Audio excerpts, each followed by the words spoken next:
Hello everyone, welcome to my YouTube channel.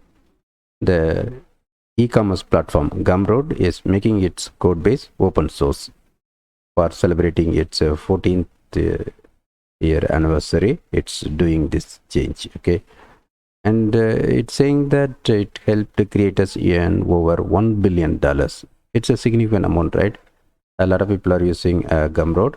I'm also using Gumroad for selling my ebooks and courses from this website rajamanikam.com. It's a Gumroad based website and it provides many features including affiliates features.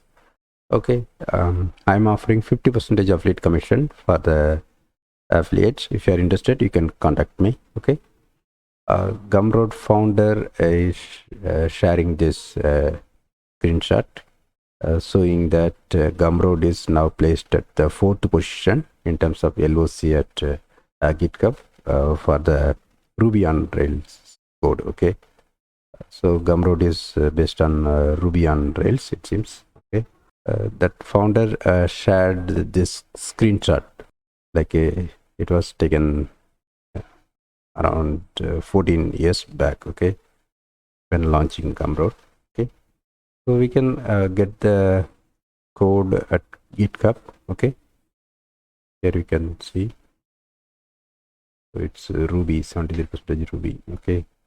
So Gumroad is claiming that because of this event, I mean open sourcing the code, they can introduce new features quickly like that. Okay, but some people are saying that it's not completely open source.